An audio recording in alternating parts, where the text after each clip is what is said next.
Good evening. This talk is not about why people believe false things. It is about why letting go can feel more frightening than holding on. Beneath every conviction lies an unseen investment, and sometimes the greatest obstacle to truth is not a lack of evidence, but the cost of accepting it. This is the gravity of investment. There exists a gravity unlike that of stars. It does not bend planets. It bends people. It is the gravity of what has already been paid. Long before evidence arrives, before arguments sharpen themselves into elegant points, before certainty begins to crack around the edges, there has already been an investment. Years, friendships, reputation, marriage, family, identity, community, prayer, tears, hope. Countless quiet mornings arranging the world into a shape that finally made sense. By the time truth knocks, it is almost never knocking on an empty house. It is knocking on a cathedral.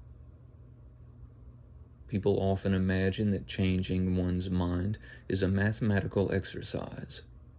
It is not. It is an emotional bankruptcy. The greater the investment, the greater the perceived loss.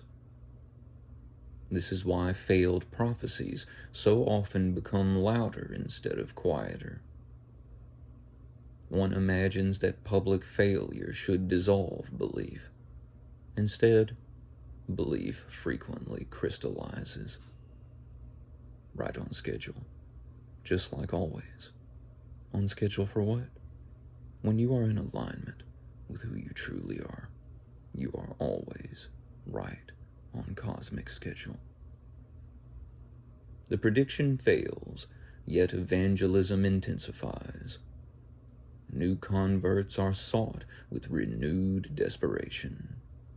This appears irrational. It is almost perfectly rational if one's goal is not discovering reality, but surviving it. Every new believer becomes another witness, another voice saying, "We were not wrong." Not because they erase the evidence, because they help carry its weight. Truth rarely arrives carrying information. Truth arrives carrying invoices. Every revelation asks a question. What are you willing to lose to know me? The invoice lists strange currencies. Your certainty, your tribe, your heroes, your enemies, your reputation. The story you have told yourself every morning for 20 years. The version of yourself that everyone recognizes. Reality does not merely ask to rearrange your conclusions. Sometimes it asks permission to demolish your architecture.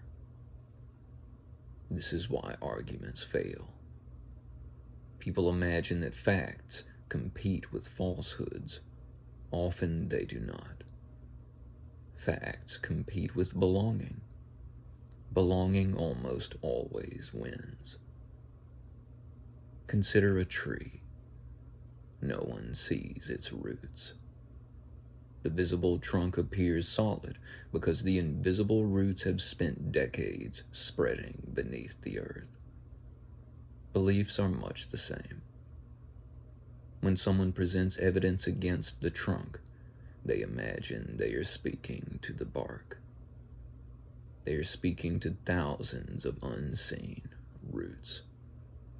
Every memory attached, every friendship, every family dinner, every prayer, every humiliation survived because the belief promised meaning.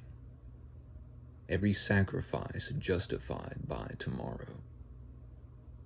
The argument strikes the bark. The pain is felt underground. The mind does not reject reality because reality is weak. The mind rejects reality because accepting it requires mourning an entire universe. People often mistake denial for stupidity. It is usually grief. Not always, but far more often than we admit. The annihilation being resisted is not an idea. It is the annihilation of continuity. Who am I if this is false? Who loved me honestly? What years were real? What parts of me were borrowed? These are not logical questions. They are existential earthquakes. This is why ridicule almost never liberates anyone. Mockery increases the cost. Compassion reduces it. Every insult says, if you admit you were wrong, I will also humiliate you. The mind hears this and barricades the doors. Mercy says something entirely different. If your world collapses, there is still somewhere to stand. Only then does curiosity become survivable. Perhaps wisdom is not measured by how quickly one accepts new evidence. Perhaps it is measured by how little one's identity depends upon being right. A person rooted in reality need not fear correction. A person rooted in certainty often must.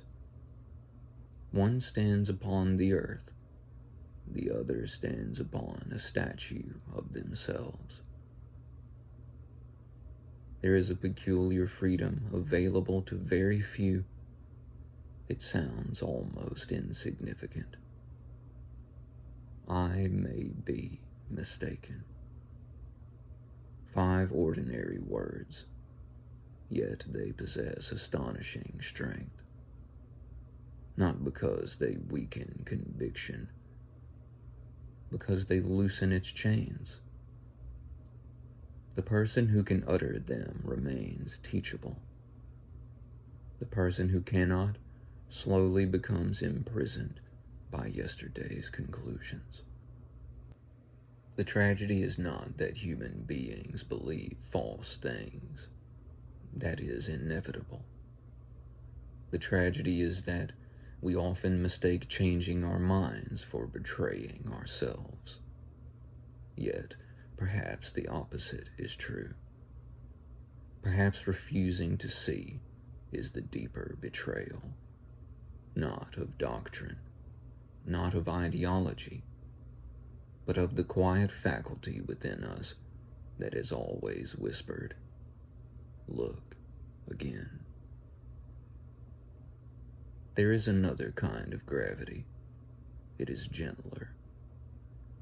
It belongs not to certainty, but to reality itself. Reality does not panic when questioned. It does not recruit. It does not demand applause. It waits, patiently, like a mountain that has no need to persuade the valley. Reality possesses a confidence that illusion can only imitate. Illusion must constantly defend itself. Reality simply remains. The strongest mind, then, is not the one that never falls, nor the one that never doubts, nor the one that always wins debates. It is the one that can survive the collapse of an entire inner civilization in still whisper. If this is true, then let it be true, even if I must become someone new. That sentence has escaped the gravity of sunk costs. It has entered the gravity of truth. One pulls us toward the preservation of who we have been. The other pulls us toward the possibility of who we might become. The first asks us to protect our investments. The second asks us to protect our integrity. The distance between them is immeasurable. Yet every human life quietly orbits one of these worlds. And whichever gravity we choose becomes the shape of our soul.